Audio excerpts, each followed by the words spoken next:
Welcome everybody. So today we're going to spend a little bit of time working on how to scale your workouts. I'm going to give you guys a few pointers on where your head should be at when it comes time to that. A lot of you guys are doing workouts at home, obviously now with the lockdown, so you have to make some decisions on what's the right movement or right weight for you to do that day. So I'd like to give you guys some insight on that. So we have three thoughts here. The first one is do no harm. So if you can't do a movement or a prescribed weight on the board, whatever you decide to do in place of it, make sure you're moving your body properly and controlled, and you're not putting yourself in harm's way. So for example, a couple of quick ones. If the workout calls for 135-pound clean and jerks, and that's a really heavy weight for you, it probably isn't a good idea for you to do that in the workout. You should probably scale down the weight. Another example, if we're doing something like pistols that day, one-legged squats, and if you can't really do them, or you're crashing down on your back knee or something like that, trying to progress into a shrimp squat, again, that's not really a safe progression. You should go with something that's a little bit more safe and something that you're confident you can do properly and you can move with intention. Which brings me into my next point is when we do our talks with our whiteboards and we give you guys some intent to work towards on the workout. For example, if we're doing deadlifts that day, we might say the intent of the deadlift is to be heavy. So you should only be doing sets of 2 or 3 at a time, or maybe even singles.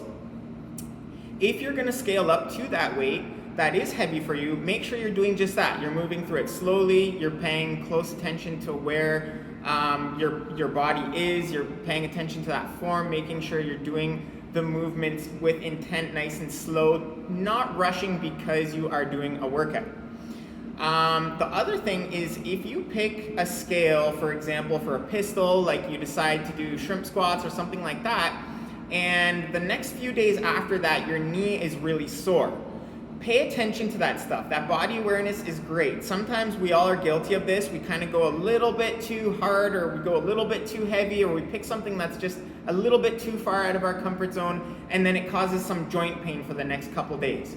Don't ignore that. Don't just continue doing the same scale. Make a note of it. So the next time pistols come up, you can look back at your notes and say, oh yeah, I remember when these came up, I did shrimp squats and my knee was bugging me for a few days. Maybe I should go with reverse lunges for the next couple times, and then try again in a month or so, or try again when you feel like you're ready to move with better control. So that's the first point. The second point is we want you guys to remember why you're exercising in the first place. So remember not to compare yourself to the person beside you. Sometimes I hear people, oh, you know, this person beside me is doing 95 pounds, so I might as well do 95 pounds today as well. You're here at the end of the day to work out. You're here to get better. You're here to get healthier every single day. So if you're picking a weight that's too heavy to the point where it's getting a little bit dangerous, or the point where you're not moving your body properly, you're not getting better at that point. So really dial in on why you're here, which is just to get a good workout.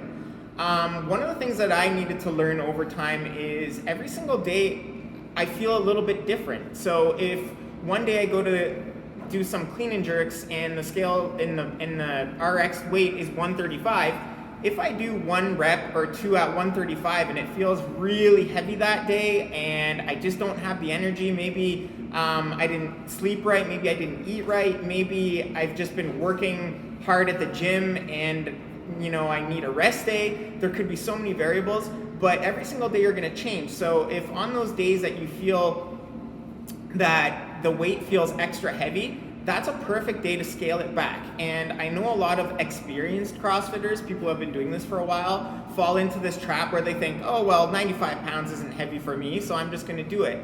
But as I mentioned, monitor yourself every single day because you just might not have it that day, and that's okay. The right thing to do if you don't have it is to keep moving. You don't wanna just stop. So that's the next factor. And remember also, 90% of the time that you're working out, you want to think you're doing it to get better. You're training versus competing. A lot of times in a CrossFit setting, you have people working out around you, or you see what other people are doing. You're really trying hard to put a number on the board or go heavier than you did last time. That might not serve us. So that's very important to learn to scale at that time. So remember, you don't want to be competing every time you're in here. That's a sure way to lead to injury. You want to think about it as just getting a little bit better and doing what you can effectively that day.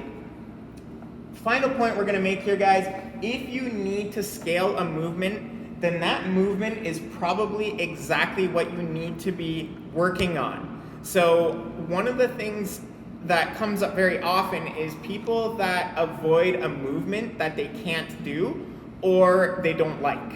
So if you can't do a movement, it's probably because you don't either have the mobility, or maybe you don't have the strength to do it, or maybe you don't have the timing to do that movement well or properly. So your form and your timing isn't ideal. That's exactly why you should be doing those movements more often. So an example of that could be something like a handstand push-up. Lots of times we see people, especially when they're newer, they say, oh, I saw a workout had handstand push-ups in it program today, so I thought maybe I shouldn't come today because I can't do that movement. That's exactly the opposite of what you should do. You should go into the movements that you cannot do or that you cannot do yet. So if you can't do a handstand push-up, the first thing you should do is how's your push-up and work towards that. If you're struggling with push-ups, it's perfect. That means you need to do it more. You probably don't have the strength to do a push-up. So let's build the strength through the push-up. Once you get confident with your push-ups, now we can start talking about the next progression, like a dive bomber or an inverted handstand push-up using a box or something like that. So definitely if you avoid a movement because you don't have the capacity to do it, it's all the more reason to do it. If you're avoiding a movement because you just don't enjoy it, we get burpees comes to mind for me right away on that one. A lot of times if we program 7 minutes of burpees that day in a workout, we can expect 50% attendance. That's again exactly the opposite of what you should be doing. And if something such as a burpee comes up and you don't like burpees, come in here with that mindset like, okay, today's gonna be a tough day, but this is what I need to get better.